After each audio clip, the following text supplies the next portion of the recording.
Hello, this is Mrs. Fontanes. We're going to continue in our series concerning cycles.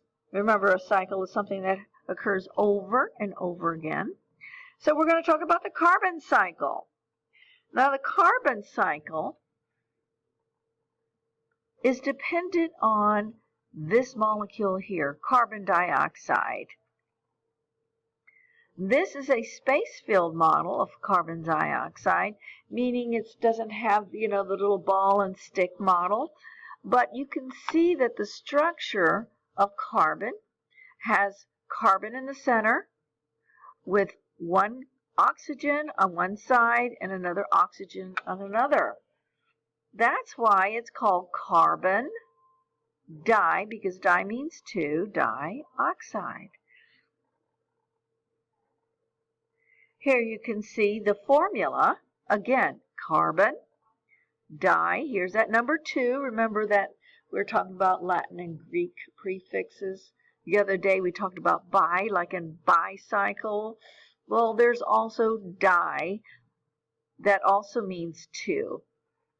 So dioxide, oxygen. So here's another model of the same thing, showing that we have an atom of carbon in the center, and this is kind of squished, okay? And we have an oxygen atom on one end and oxygen atom on this end. So they kind of squeeze in there. So that's carbon dioxide. All right, so we have a picture here of the carbon cycle. And you can see in this carbon cycle, something happens over and over again. Let's start on this side. Here we see carbon dioxide in the air, the atmosphere. All right, coming to this tree, a plant. We see the energy of the sun coming to the plant. What we don't see is water. And the reason why water is not included in this cycle is because water has its own cycle, water cycle. So as not to get confused between the two, it's just not included here.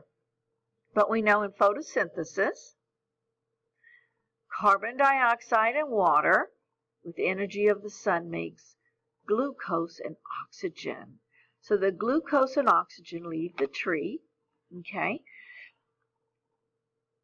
And the glucose does decay. Decay means to fall apart. So we have some bacteria, which are also known as decomposers, and we'll study a little bit more about them later. But they break down everything so that carbon dioxide goes back into the air. Another part of this cycle shows that the cow eats the grass, right? Remember photosynthesis and the plant. So the energy from the sun enters the cow, and the cow lives. The cow breathes or exhales. So then the carbon dioxide leaves the cow. The cow also does poop, okay, and eventually dies. So everything decomposes.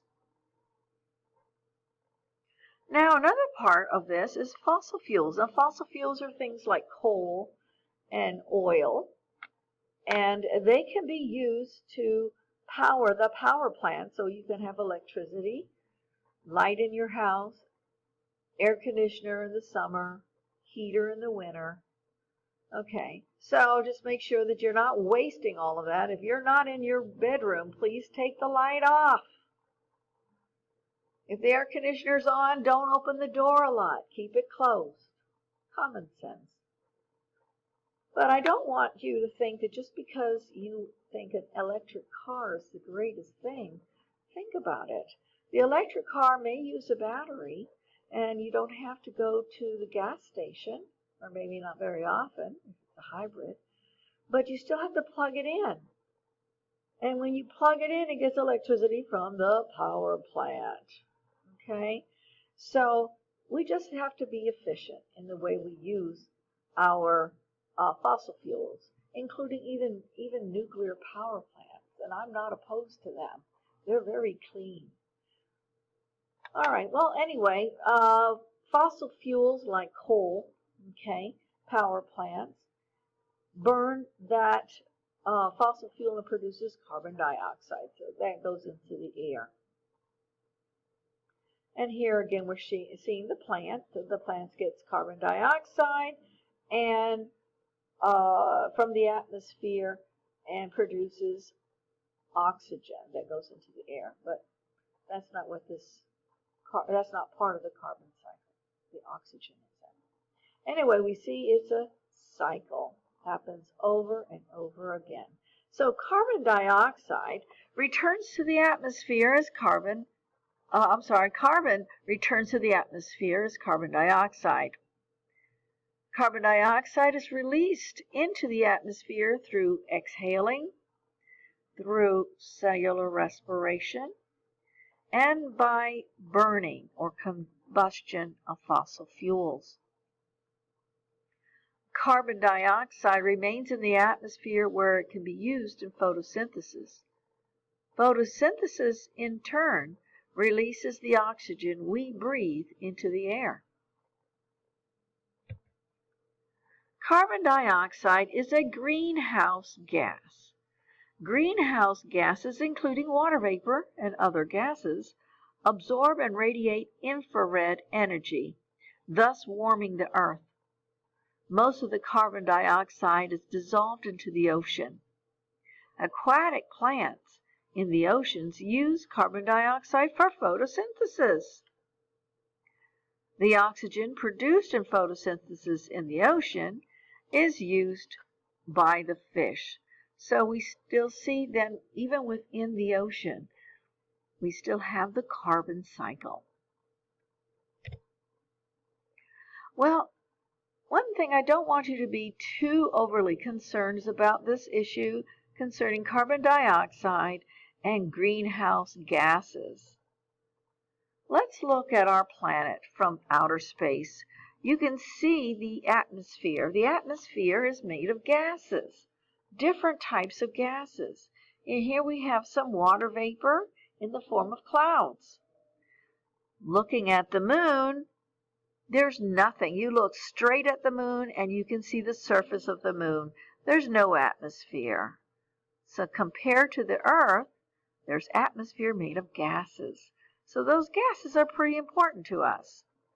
If we look at the moon doesn't have a strong enough gravitational pull to hold those molecules of gases. So I have here the space field molecule of carbon dioxide. And just to show you that unlike the planet Earth, where there's plenty of gravity to hold those down, there's not enough gravity to hold down those molecules of carbon dioxide. And the reason for that is, even though carbon dioxide is made of matter, okay, it is has mass and takes up space, the gravity here on the moon is not enough to hold it down. So what happens? Any gas molecule that is produced eventually just leaves and goes out into outer space. So what does that do? Well, there's nothing to cover or protect the moon like we have on the planet Earth. So what happens in the daytime? The temperatures soar to 212 degrees Fahrenheit. That melts a lot of things. It fries a lot of things. That's the same as 100 degrees Celsius, the boiling point of water. Here we have at nighttime a negative 240 degrees Fahrenheit, or, and I forgot the negative over here, or a negative 107 degrees Celsius. That's almost a 500-degree change every day. All right, so here we have an astronaut, and he's taking a picture of himself, and look at the background. Here you have outer space right here. So you have the ground on the surface of the moon, and then you have outer space.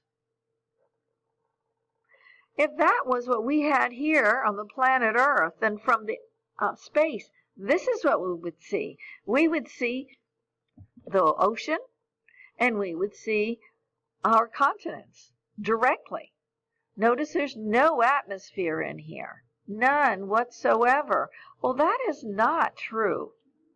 In fact, we do have an atmosphere of gases, as you can see here. Here you can see the clouds, okay? Here you can see the outer edges of our atmosphere. Our atmosphere protects us from many things. It protects us from radiation from the sun. It protects us from meteorites. The meteorites hit our atmosphere and they burn up, they bounce off. And many of them do not reach the surface of our planet. Those that do have made craters, but they've been covered up by vegetation, so we don't see them much. And they don't happen very often. Let's look at the moon. Look at all these craters. Here's one, here's one, here's one. These are all craters. Everything that you see here, all these marks, are craters made by the meteors. We don't have that because our atmosphere, those gases, protect us. Here's another shot. Here you can see we have an atmosphere. You can see how it gets a little lighter over here. So here, a lot of atmosphere, then it gets thinner and thinner as we go up into outer space. But that protects us. So our atmosphere contains many different gases. It provides us with a blanket that protects us from harmful radiations, meteor strikes, and temperature fluctuations.